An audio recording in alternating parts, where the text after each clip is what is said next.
ସ୍ୱସ୍ତି ସାହିତ୍ୟ ସଂସଦର ସାରସ୍ୱତ ସମାବେଶ।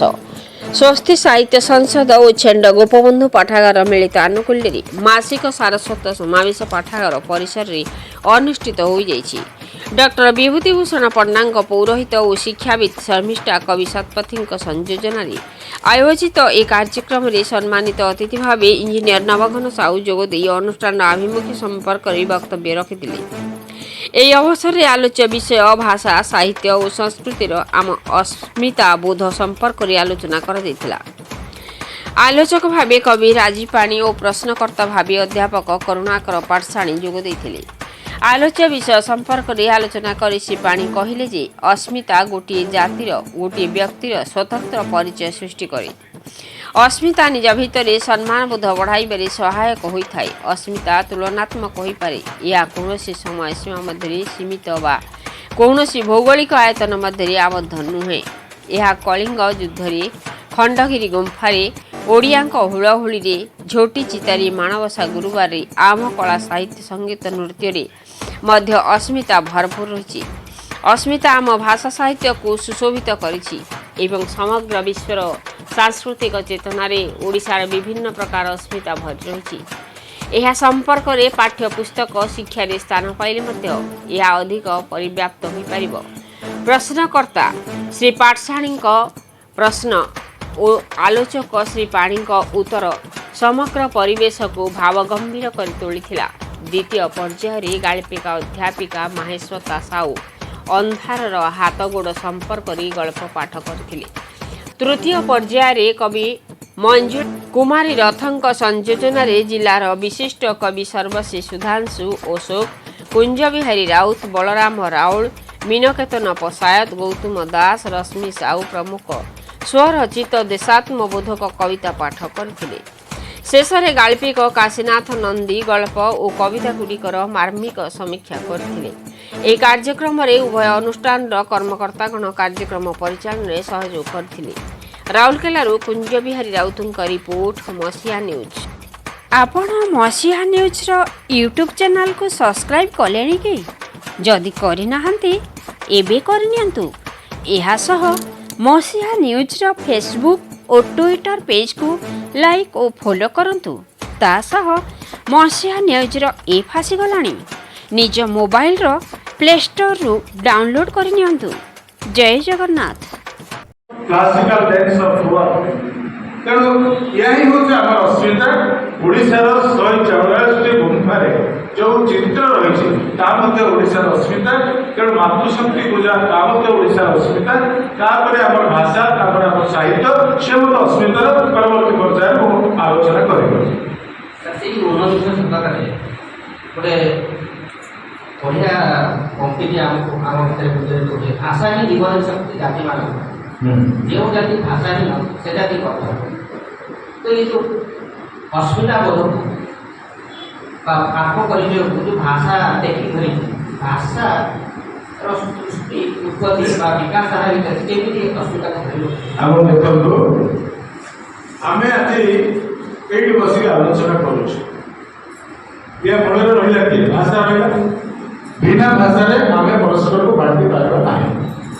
ଆମେ ଅସ୍ମିତା ମଣିଷକୁ ମଣିଷ ସହିତ ଯୋଡ଼େ। ନିଃସ୍ୱାର୍ଥପରତା ଏକ ସବୁଜ ଇଷ୍ଟା। ମୁଁ ପଚାରିଲି ଫୁଲକୁ ଭାରତ ମାନେ କ'ଣ ରେ? ମୁଁ ପଚାରିଲି ଫୁଲକୁ ଭାରତ ମାନେ କ'ଣ? ଫୁଲ କହିଲା ଭାରତ ଏକ ସୁଗନ୍ଧ ମହମ ବାସରେ ଯା ମହକି ଯାଏ ସାରା ସଂସାର।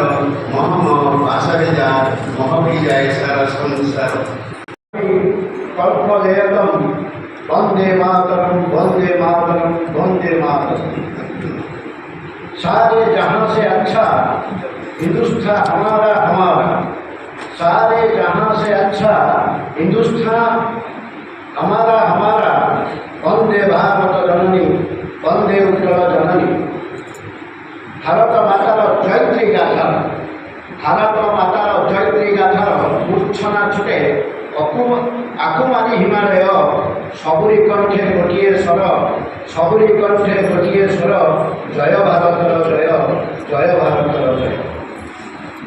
ହଜାରେ ବର୍ଷ ବଂଶଧାରୀ ଶାସନ ପରେ ବି ଭାରତରେ ସ୍ୱାଧୀନତାର ସୂର୍ଯ୍ୟ ଆସିଛି ଉଇଁ ଜାତୀୟ ପତାକା ଲହରାଇ ଆମେ ଜାତୀୟ ପତାକା ଲହରାଇ ଆମେ ପ୍ରଣାମ କରୁଛୁ ଆମରି ମଥାକୁ ଛୁଇଁ ପ୍ରଣାମ କରୁଛୁ ଆମରି ମଥାକୁ ଛୁଇଁ ନାଲି ଧଳା ପୁଣି ସବୁଜ ରଙ୍ଗର ତ୍ରିରଙ୍ଗ ପତାକା ତୁହି ଘୋଷୁଅଛୁ ଆଜି ସ୍ୱାଧୀନ ହୋଇଛି ଆମର ଜନ୍ମ ଭୂଇଁ ଘୋଷୁଅଛୁ ଆଜି ସ୍ୱାଧୀନ ହୋଇଛି ଆମର ଜନ୍ମ ଭୂଇଁ ସୁଜଳା ସୁଫଳା ଶସ୍ୟ ଶ୍ୟାମଳା ଏହି ଯେ ଭାରତ ଭୂଇଁ ଏଠି କେହି ସାନ ନାହିଁ କେହି ବଡ଼ ନାହିଁ ଗୋଟିଏ ମାଆର ଗୋଟିଏ ସନ୍ତାନ ଗୋଟିଏ ମାଆର ଗୋଟିଏ ସନ୍ତାନ ଆମେ ସବୁ ତ ଭଉଣୀ ଭାଇ ଆମେ ସବୁ ତ ଭଉଣୀ ଭାଇ ରଞ୍ଜିତ ଅସିଧାରେ ଶତ୍ରୁର ରକତ ଗାଁରେ ବିଜୟର ଟୀକା ଭାବେ ବହି ଏ ଜୀବନ ପଣ କରି ହସି ହସି ଯିବୁ ମରି ଜୈତ୍ରୀର ଧ୍ୱଜା ତୋଳି ଶତ୍ରୁର କବର ଖୋଳି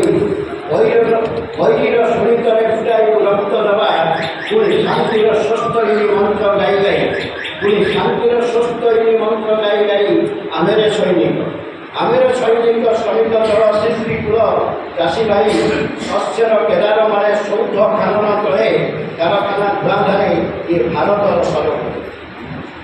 ଭାରତର ସଡ଼କରେ ଫୁଟାଇବୁ ଆମେ କେତେ କେତେ ଶୁଦ୍ଧ ନୀଳ ପାଇଁ ଫୁଟାଇବୁ କେତେ କେତେ ଶୁଦ୍ଧ ନୀଳ ପାଇଁ ହେ ଭାରତ ମାତେ ଶହୀଦର ତୀର୍ଥଭୂମିକୁ ପ୍ରଣାମ କରୁଛୁ ଆମେ ମଥା ନଈ ଶପଥ କରୁଛୁ ଆମେ ମୃତ୍ୟୁର ଜଳରେ ସନ୍ତରଣ କରି ଶପଥ କରୁଛୁ ଆମେ ମୃତ୍ୟୁର ଜଳରେ ସନ୍ତରଣ କରି ତୋଳୁଥିବୁ ଏ ପିଣ୍ଡରେ ପ୍ରାଣ ଥିବା ଯାକେ ତୋର ପାଇଁ ରକ୍ତ କମଳ ପାଇଁ ତୋରି ପାଇଁ ରକ୍ତ କମଳ ପାଇଁ ଜାତୀୟ ପତାକା ଲହରାଇ ଆମେ ପ୍ରଣାମ କରୁଛୁ ଆମରି ମଥାକୁ ଛୁଇଁ ଜାତୀୟ ପତାକା ଲହରାଇ ଆମେ ପ୍ରଣାମ କରୁଛୁ ଆମରି ମଥାକୁ ଛୁଇଁ ଆମରି ମଥାକୁ ଛୁଇଁ ଆମରି ମଥାକୁ